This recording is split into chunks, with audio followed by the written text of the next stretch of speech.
हरे कृष्णा। राधे राधे।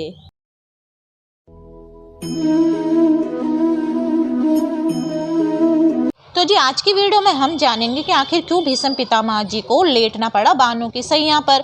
ऐसे कौन से कर्म थे जो उन्होंने किया था और उन्हें बाणों की सैया मिली थी। भगवान श्री कृष्ण जी ने इसके विषय में हमें कुछ बातें बताई हैं।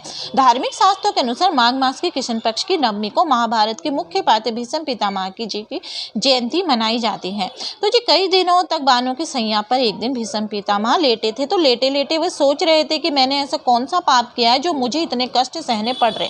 जब भगवान श्री कृष्ण जी उनके पास आए और उन्होंने उनके पाप के बारे में बताया जिसके कारण उन्हें ये कष्ट झेलना पड़ रहा है। तो जी आइए जानते हैं कुछ बातें भीष्म पितामह जी के बारे में। भीष्म पितामह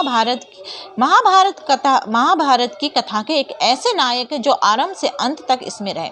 भीष्म पितामह ने जीवन भर अपनी प्रतिज्ञा का पालन किया और हस्तिनापुर को सुरक्षित हाथों में देखकर ही अपने प्राणों को त्यागा। उन्हें देवव्रत या गंगापुत्र आदि नाम से भी माना जाते थे। तो भीष्म पितामह का नाम सुनते ही हमें एक पराक्रमी योद्धा और सशक्त चेहरा भी याद आता है। एक ऐसा पितृभक्त पुत्र जिसने अपना पूरा जीवन एक प्रतिज्ञा को निभाने में ही निकाल दिया था। एक ऐसे निष्काम कर्म योगी जिसने अपने पिता के लिए अपने जीवन, अपनी इच्छाओं और सुखों का भी त्याग कर दिया था। तो जी भीष्म पितामह एक इतने पराक्रमी योद्धा थे कि उनके सामने कोई भी नहीं उस समय टिक सकता था। यहाँ तक कि धरती भी उनके नाम से थर थर कांपती थी। यहाँ तक कि अर्जुन भी उनके सामने कुछ भी नहीं था। और उनका युद्ध एक बार अपने गुरु से भी हुआ था, जब उन्होंने अपने गुरु को भी उस युद्ध में संतुष्ट किया था। तो ऐसे थे भीष्म पितामह। आइए अब हम जानते हैं कि आखिर क्यों भीष्म पितामह को लेटना पड़ा बाणों की सैया पर। परंतु इससे पहले अगर आप मेरे चैनल पर नए हो तो मेरे चैनल को सब्सक्राइब कर दीजिए और बेल आइकन को भी दबा दीजिए। वीडियो अच्छी लगे तो लाइक एंड शेयर करना ना भूलें। हालांकि मृत्यु के दौरान कई दिनों तक बाणों की सैया पर वे लेटे थे। इस दौरान जब भगवान कृष्ण जब भीष्म पितामह जी के पास आए तो उन्होंने पूछा, मैंने ऐसा कौन सा पाप किए हैं कि जो मुझे बाणों की सैया पर लेटा हूँ पर प्राण ही नहीं निकल रहे हैं।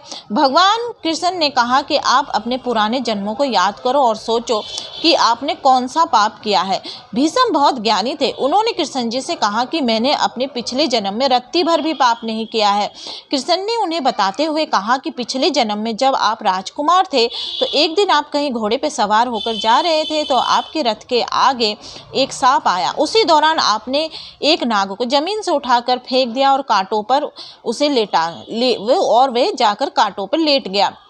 वो कई दिनों तक कांटों पर लेटा रहा। वो जितना कांटों से निकलने की कोशिश करता उतने ही वो कांटों पर धंसता ही जाता था और उसके प्राण भी नहीं निकल रहे थे। उसी कर्म का फल है जो आपको बाणों की सैया मिली।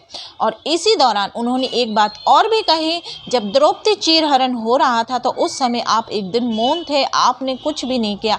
आप चाहते तो द्रौपदी चीरहरण आप रोक सकते थे परंतु आपने नहीं रोका और ना ही कुछ कहा, इसीलिए मिली है आपको बाणों की सैया। तो जी जो हमारे पाप कर्म होते हैं वो हमारे आगे आते हैं। हमारे पिछले जन्म के पाप कर्मों का फल भी हमें इस जन्म में भोगना पड़ता है। इसलिए सही कर्म करिए, सही राह पे रहिए। तो आज की वीडियो पे बस इतना ही। हरे कृष्णा। राधे राधे।